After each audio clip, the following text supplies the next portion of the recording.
The Vikings set to receive the second half kickoff, and they trail it here as we resume play.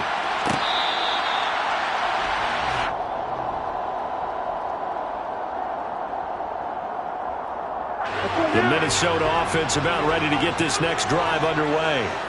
Well, Charles, in that first half, we saw a fair amount of offense on both sides of the football, and now the team trailing here will start with it in the third quarter. And we both know this coach pretty darn well, don't we?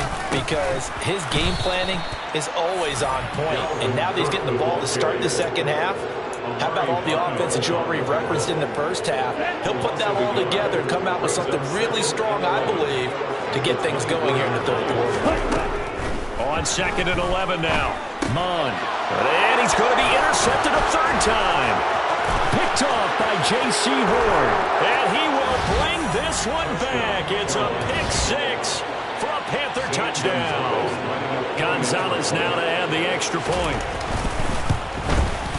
He's got it as they double up the lead. This one's now 28-14. Panthers 28, Vikings 14. So they throw the pick six. They'll get another shot at it now as this one's in the air. Kenedawagu now out of his end zone. And he returns this to the 22. Here are the Vikings now to start their next drive. Mon back to the air after the pick six. Setting up the screen for Cook. And he'll get this up to the 34-yard line. Give him 13 yards on the opening play of the drive and also give him a first down.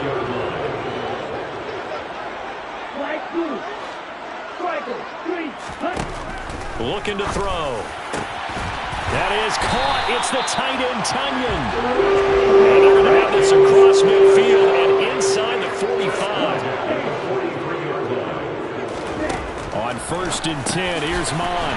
That one into the hands of Thielen, complete. And the tackle going to be made at the 38.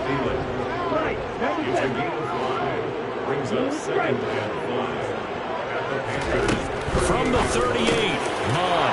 And his pass is intercepted for the 4th time today. Brandon Smith picks it off. And the Panthers are going to take over a couple of yards shy of midfield. Good starting field position for them as they come up 1st and 10. Just shy of midfield at the 48.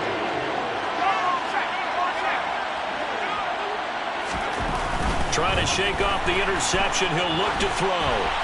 And he'll just get rid of it. Not his best throw there, but where we sit right now in the third quarter, he's had a pretty good game throwing the football. He certainly has, and it's not exactly the point where we're doing 4-minute offense yet, but they've got to think about, I'm not going to say milking the clock, but understanding clock management here on out. To throw once more on 2nd and 10. Corral. And he's going to be stopped up right at the line of scrimmage. That helps the completion percentage, but not much else. And now it's 3rd and 10. As a defense, you're more balanced when you're in zone coverage because you're able to keep your eyes on the quarterback and see the play develop in front of you. You're able to keep the quick pass in front of them and stop it right at the line of scrimmage. And the Vikings are going to beef up their secondary here. 6 DBs on 3rd.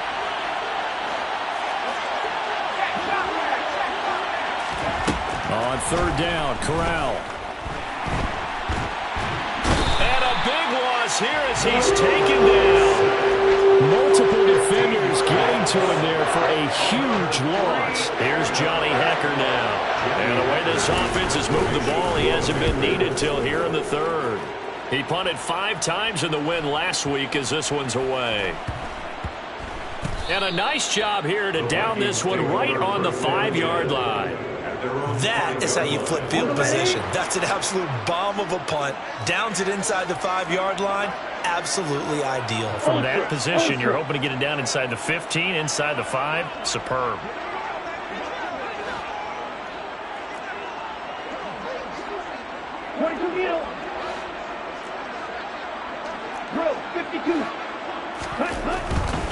They start the drive with Cook. And the result here, a pickup of 8. Leaves it with 2 to go on 2nd down. And that run there does nothing but juice up the guys who are moving the football.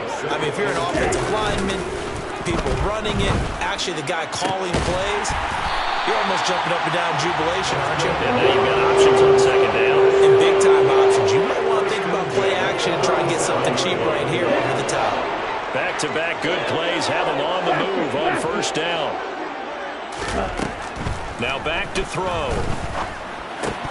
And that's going to be incomplete. Too tough to hold on to that one. It's second down. Glad to have you with us from Minneapolis. Third quarter here, 2nd and 10. Back to the air, Mond. He's going to find Jefferson open downfield. And they're going to have another first down as the tackle's made at the Panthers' 37. A good pickup there, 26 yards. Line of scrimmage moves from one 37-yard line to the other as they come up 1st and 10. Quick throw knocked away and incomplete. Another throw there off the mark, and obviously he's battled all of the interceptions. Things just haven't been true to form for him. I don't know. What do you think's going on out there, CD? That's a great question, and my suspicion is he's been coached really well. And now here's another interception. Jeremy Chin picks it off, and the Panthers are going to take over at their own 30-yard line. 1st and 10 for the Panthers as Corral gets him set right at the 30. Here's Corral on first down. The quick throw knocked away. It's incomplete. This is what defensive coaches ask of their defenders every single ball game. Get a hand on every throw in coverage. They want the deflections. They want the knockaways. Pick it yourself if you can, but at least knock it down and guarantee it's incomplete. Now a throw here to his running back. And they get him down, but not before he takes it across the 40-yard line. 11 yards and a Panther first down. And now we get into the psychology of the whole thing, because a lot of teams with a 2-score lead in the third quarter, they almost become defensive with their offense, just playing not to lose. I think with this team, you got to figure at this point, this is a great spot for them to go into attack mode, really try and put the hammer down and finish this one off. On second down, here's Corral. Complete on the quick throw to Moore. And he'll be brought down on what's going to turn out to be the final play of this third quarter. And we return, welcoming you back to Minneapolis.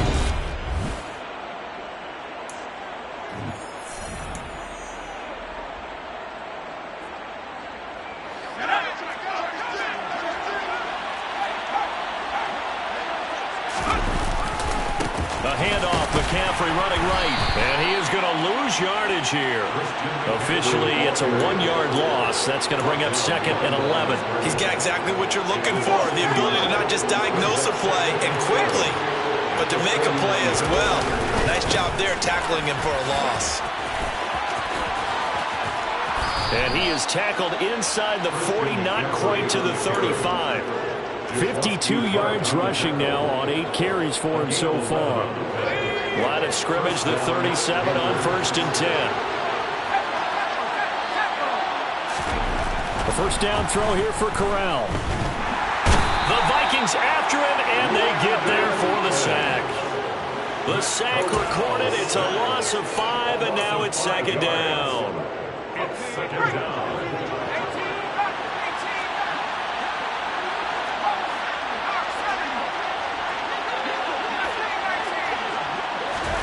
Another try after the first down sack.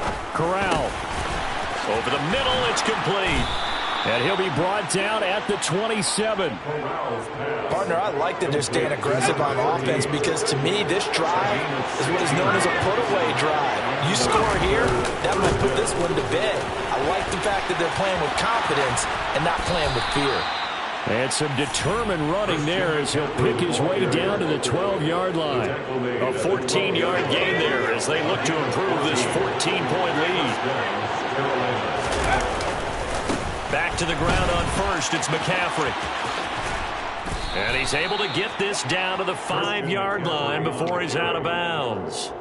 A solid run on first down, gain of 7, leaves him with a 2nd and 3. Starting to become a tough spot for this defense. You're down, fourth quarter, looking a little fatigued maybe on that side of the ball. Partner, we've seen this before, haven't we? Because every coach we've ever talked to says body language is important. And now you're seeing guys with their hands on their hips, they're bent over, hands on their knees.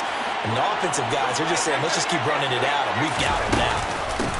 second down, McCaffrey. And he'll fight forward maybe to the line of scrimmage, but that's all. Call it no gain that time as it's going to leave him with a third and about 3 to go.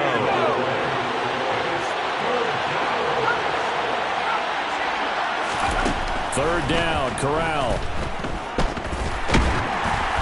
And he'll be hit as he releases it, and that'll fall incomplete. Well, no surprise there. He was looking for one of his favorite targets again as soon as he left the pocket. But the coverage was good downfield. They got right to the receiver and helped prevent that completion. So that almost certainly the final piece to this puzzle, a 3-score lead. I don't think there's any coming back from there. But you know, normally I'd get on you for giving up on the game right here, but I do think you're right in this case. This late in the game, 2 scores is tough enough. 3, I'm with you. That seems out of the question. And tackled at the 21-yard line, so a net negative there of 4 yards. The Minnesota offense about ready to get this next drive underway. Where we stand right now in the fourth quarter, this one pretty much out of reach. And, Charles, I know they're going to be disappointed about several things with this ball game, but the self-inflicted wounds, they've had several turnovers.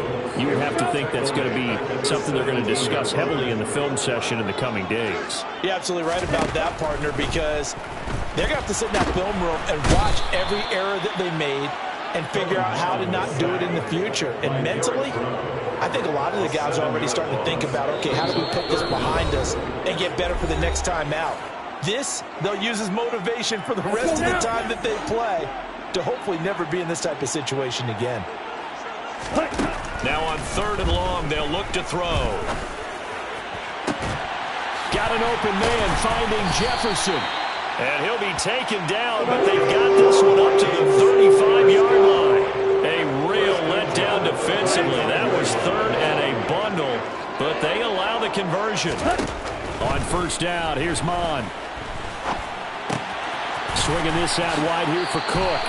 And he's going to be out of bounds right at midfield. 15 more there, and they're on a roll. It's another 1st down. A 3-score game here late. You can probably rule out the comeback, but certainly some kind of a moral victory to be had if they can get a few more points to close things out. And to that end, a nice pass play there to push things downfield. Yeah, and we know in this league, a loss is a loss, and no one wants anything to count as a moral victory or, boy, something that feels a little bit cheap. But if they trim that lead down to just 2 scores, that's still a benefit to this squad. Mon's throw pulled in by Jefferson. Touchdown, Vikings! Justin Jefferson, 47 yards. And the Vikings have got it back to a 2-score game here in the 4th. And yeah, that touchdown counts for their team, but I think it counts more for the fantasy guys, doesn't it? Yeah, it's just something maybe positive to look at on film, but this one's over, let's be honest. Yeah, I agree with you totally on that one. Extra point by Blankenship is up and good, and the lead is trimmed down to 10.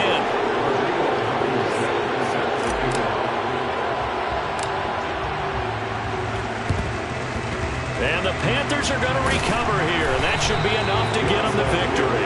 They knew they needed a miracle. They had to have that onside kick. They didn't get it. Well, as we knew, even before they put the toe to the leather on that one, their chances of getting that done, slim and none. And I do believe we saw Slim just leave the door, didn't we? We did indeed. I think we're down to none. That one looks like he'll throw here. Dancing to his left. He's going to look deep for more. Corral is intercepted again. That's number 3. Picked off by Lewis Seen. And the Vikings are going to get the football here at their own 23. In all likelihood, this ball game's still over. I mean, even with the interception, 2-score game, they need a miracle. Curious decision to even throw the ball in that situation, but maybe they saw a stacked line of scrimmage and said, hey, it's better to try and throw than to try and run against it. In any event, I think you're exactly right. Now, the other team can pad their stats, but I don't think they're going to win. Yeah, but still, don't change the channel just yet. And he's going to have to eat this one as down he goes. The Vikings going to signal for their first of their timeouts, as they'll stop him with a little over 30 ticks to go in the football game. Work to be done here on 2nd and 16 after the sack. Mon looks to throw. Under pressure, and they got to him again.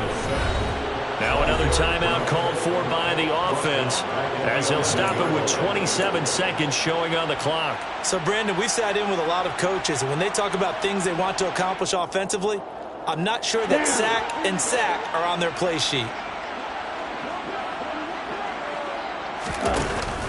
Off the play fake, Mond. Oh, hit as he throws there, incomplete. That means it's just one last chance left, and this has to be a first down or a touchdown, or this game's over.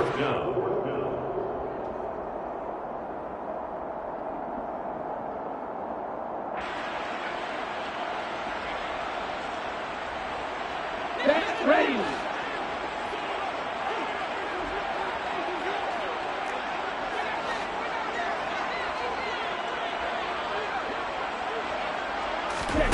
Fourth down, fourth quarter. Here's Mond. And this is intercepted, and that should do it. Xavier Woods with a pick. And the Panthers are going to take possession of the football. With the points that we've seen scored, neither defense has been at their best, but these guys have been a little bit better, Charles, and a nice interception there. Yeah, you're right about that, Brandon. Let's face it. It's not always how you start, it's how you finish, right? So maybe you have a rough game all the way along, but if you make a big play like that at the right time, you can make everything turn out just okay. And the Panthers are going to have it first and goal as he'll take this down to about the 3.